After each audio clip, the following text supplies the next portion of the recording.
যা যা বলে দে, বাপ আর মা একসাথে এসেছে। ভাই এইটা ছাড়া আর কিছু মাথায় এলো না ভাই, আমার মাথায় আর এটা ছাড়া কিছু এলো না।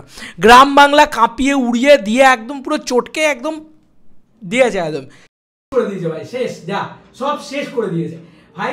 সকাল 7টা সঙ্গম মাল্টিপ্লেক্সে বিএমএসে 50,000 টিকিট, সরি 50,000 বলছি, 50,000 ইন্টারেস্ট, এতক্ষণে বোধহয় 50,000 টিকিট সেলও করে ফেলেছে।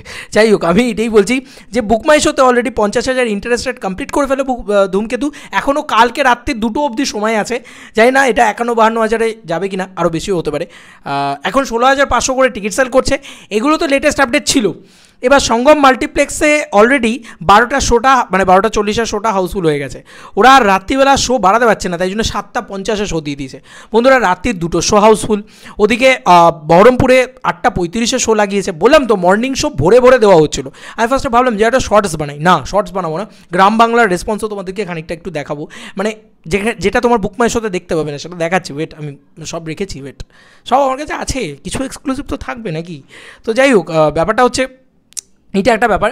আচ্ছা, এর সাথেও ডলফিন মাল্টিপ্লেক্স বলে আরেকটা হল রয়েছে, সেখানে খুলেছে। জিয়াগঞ্জে বিরাট শোজ পেয়েছে, মানে বহরমপুরের চত্বরে। এবার দেখো, প্রথম শো চলবে হচ্ছে রাত্রি 2টোর সময় রায়গঞ্জে, সেটা হাউসফুল হয়ে গেছে। তার পরবর্তী শোটাই চলবে আইনক্স সাউথ সিটি 7টার সময়। তার পরবর্তী শোটা চলবে কিন্তু কল্যাণীতে, কল্যাণীর মতন জায়গায় 7:50, সকাল 7:50 শো অ্যাড হয়েছে। এবং তারপরে তার রেসপন্সটা দেখো, 7:50 শো অ্যাড হয়েছে, তার এরম রেসপন্স এখনই, মানে জাস্ট খুলেছে, মানে 5 মিনিট হয়েছে খুলেছে। তো আমার যা মনে হচ্ছে আজ রাত্রের ভিতরে হাউসফুল হয়ে যাবে। ঠিক আছে, মানে আজ রাত্রের ভিতরে, কালকে সকালবেলা আমরা এটা ইয়েলো কার্ড নিয়ে কথা বলবো, ঠিক আছে। তো এরকম একটা রেসপন্স। তো অলরেডি 3টে মর্নিং শো, এবং কোথাও 9টা শো খুলছে অ্যাক্রোপলিসে, কোথাও সিনেপলিস, লেক মলে আরও 8:30টা শো খুলছে, খুলতেই থাকছে ভাই। এরকমভাবে মর্নিং শো প্রচুর ইনক্রিজ হচ্ছে, ঠিক আছে। এটা আমি জানতাম এটা হবে। আচ্ছা, এবার তোমাদেরকে একটা ছোটো জিনিস দেখাই, যেটা আমার মনে হলো যে শুনতে ছোটো লাগলেও অনেক বড়। বারুইপুরে এমন হল রয়েছে যেখানে কিন্তু মানে ইয়ে নেই, কি যেন বলে, তোমার বুকমাই শো নেই। এই হলটা আমাকে পাঠালো হাসান আমাকে এই ছবিটা পাঠিয়েছে, তোমরা দেখো জাস্ট। এই হলটার অবস্থা বুঝতে পারছো? এটা একদম প্রত্যন্ত গ্রাম্য অঞ্চলের সিঙ্গেল স্ক্রিন। আমি বারুইপুরে গেছি, দেবদার জন্যই গেছি সম্ভবত। তো একদম বারুইপুর লীলা সিনেমা হল, এটা ইয়েতে নেই, মানে বুকমাই শোতে নেই। তো এইটা আমাকে দেখিয়ে বললো যে দেখো এখানে ধূমকেতু এত বড় করে পোস্টার পড়েছে, তো এই হলটা ট্র্যাক কে করবে, এবং এই হলগুলোতে নাকি দুর্দান্ত রেসপন্স পাচ্ছে। এবার তোমাদেরকে আরও দৃশ্য দেখাই।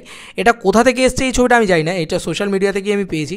আমি সেই ছবিটা তুলে রেখেছি শুধু, ওয়েট, আমি সেই ছবিটা দেখাই। এ দেখো, একটি ছেলে, সে এরকম ছবি তুলেছে, একদম দেখতেই পাচ্ছ, একদম প্রত্যন্ত গ্রাম্য অঞ্চলের সিঙ্গেল স্ক্রিন, সেখানে ধূমকেতু পোস্টার পড়েছে, সেখানে ও ছবি তুলেছে, টিকিটও কাটা হয়ে গেছে। ও বললো যে আমার টিকিট কাটা হয়ে, কারণ একটা কমেন্ট সেকশনে দেখছিলাম এরকম কিছু একটা। তো এই হচ্ছে রেসপন্স অ্যাবাউট বাংলার গ্রাম বাংলায়, মানে গ্রাম বাংলা যেটা একদম প্রত্যন্ত জায়গা, যে হলগুলো হয়তো ধরো বাগনান, ধরো পাঁশকুড়া, ঠিক আছে, এই যে জায়গাগুলো, এইখানে কিন্তু হলগুলো কিন্তু হাউসফুল হচ্ছে কি হচ্ছে না তুমি বুঝতে পারবে না, মানে কোনোভাবেই সম্ভব না তোমার বোঝা, কারণ তুমি মানে বুকমাই শো থেকে ট্র্যাক করতে পারবে না ওই জিনিসটা। একমাত্র হল মালিকই জানেন যে ওই হলটা হাউসফুল হচ্ছে কি হচ্ছে না। তো এইগুলো হচ্ছে রেসপন্স, ঠিক আছে। তো এরম যদি রেসপন্স হয়, আমি সিরিয়াসলি বলছি ভাই, কিছু একটা ঘটতে চলেছে, বিরাট কিছু একটা ঘটতে চলেছে। আমি এইটুকুই বলবো যে এটা এক্সপেকটেশান ছিল না, এই কথাটা তো বারবার বলছি, কিন্তু এবার না যেটা হচ্ছে সেটা বিয়ন্ড লেভেলে চলে গেছে, সব কিছুর ঊর্ধ্বে চলে গেছে। আমার রীতিমতো ভয় লাগছে যে এই সিনেমাটা না দুর্গাপুজোর সিনেমাগুলোকে চাপ দেয়, মানে ধূমকেতু না দুর্গাপুজোর সিনেমাগুলোকে চাপ দেয়। দেবদার নিজের সিনেমা তো রয়েছে, তার সাথে বাকি সিনেমাগুলো রয়েছে।